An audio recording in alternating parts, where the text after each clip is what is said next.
that way. Midnight last night, the Cincinnati Reds, within the hour, had won their second straight World Series victory, humiliating the once invincible Bronx Bombers from New York, the Yankees. City officials had said to stay away. The police had discouraged any turnout. But the celebrants came anyway and frolicked around the square in the same obstreperous way they had welcomed several other civic feats of note, like ending World War II. One was in New York, where the Reds, celebrating, began immediately in their locker room at Yankee Stadium. They had 8 cases of champagne waiting, and they didn't waste a drop.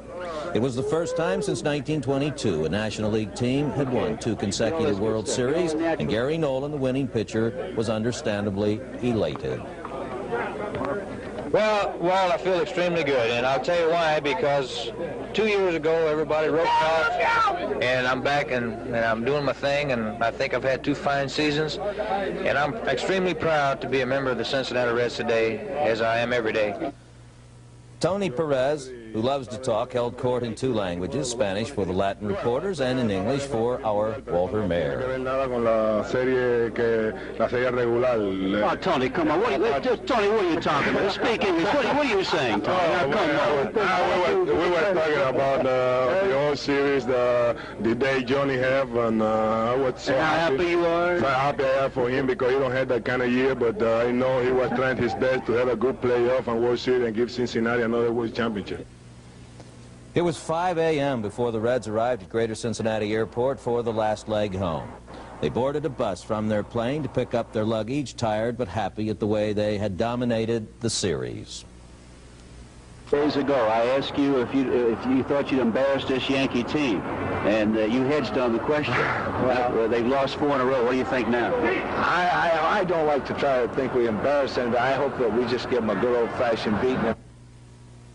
Well, this is the biggest thrill of my life, I would have to say. I enjoyed it, you know, very much as a team man last year, but maybe a bit selfish or whatever it is. This is probably my greatest thrill. The Reds got little, if any, sleep before they reported to Riverfront at 11:30 for the parade and Fountain Square program in their honor. The downtown parade and public tribute on the square at the noon hour was led by bands of East Central, St. Leon, Indiana, Holmes High of Covington, and the Queen City Cadets drill team. Each of the Reds rode in an open vehicle. They went over 4th, Plum, 7th, and Walnut Streets to the Fountain Square Plaza, where an overflow crowd spilled onto the streets or watched from above. The square was solid people. Channel 9 televised the parade and program on the square live with cameras along the line of march, also in 6 places in all. Not all the Reds showed up, but those who did loved it. We're number 1. We're number 1. We're number 1. We're number 1. We're number 1. Everybody, yeah. Thank you very much. That saves John. Showbiz John, here you go, huh? Saves him from making a speech. Well, he'll I make know a how speech, too. exciting it was for me, and I know it's much more exciting for all of you. And it was a great honor to be picked as the most valuable player and have done something finally that was deserving of this ball club. Thank all of you for the patience that you've had with us and for standing by us in the thick and the thin. And we'll be back here next year. Thank you. Tony Perez, with his wife and 2 sons at his side, called this an even better win than last year's World Series. He celebrated the occasion with a new hat. How do you like my sombrero? Thank you. I'm just happy to be here again this year, and we're number 1, numero uno. Yeah, numero uno. We're just as happy as we was last year, and we're sorry for not cleans over here, but that's the way they make the schedule in the World Series. Sorry about that. Thank you. Pete Rose arrived with a new hat, too. Here's a Yankee baseball cap, which he brought home as a souvenir. He brought along today Mrs. Rose and his 2 children. Thank you. And all I can tell you is the Yankees did not take their Geritol.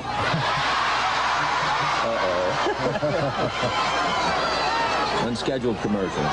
We told you last year we'd be back here again this year. And all I can say is here's the baseball capital of the world here in Cincinnati. And you're number 1. You got to be the greatest fans of all times, and you got the best team of all times playing for you. So we appreciate it, and see you next year. Never before had Sparky Anderson predicted whether Cincinnati would win a World Series, let alone a pennant, but he did it this year, and you can mark this as the day that Sparky went out on the limb. You know, last year we won, and we went crazy in our clubhouse. And I thought even in our parade last year, it was wild. This year we won, and they won it as professionals. You people today were professionals. And let me say this, we'll win again in 1977. Thank you. Formal presentation of the Reds World Series trophy took place last night in the locker room at Yankee Stadium. Today it was brought to the square by the club for presentation to the Cincinnati fans. So much to, I'm sure, all of us, both the players, the people in the front office, and you fans.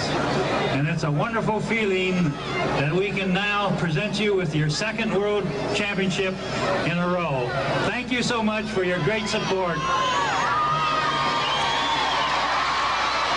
There it is, symbolic of world supremacy in baseball. At Riverfront Stadium, ground crews went to work to convert the AstroTurf from baseball to football for the last time, and the Reds equipment crew began sorting the tired and champagne-soaked uniforms for refurbishing and storage. Pedro Borbon and Manny Sarmiento came by to pick up their mail and belongings, and second baseman Joe Morgan did that and more. He packed up second base, a base he's taking home to Oakland, California tomorrow as a souvenir. He stole it. The season is over for the Cincinnati Reds, and the two-time world champions now will have a whole winter to bask in the sun of a summer to remember.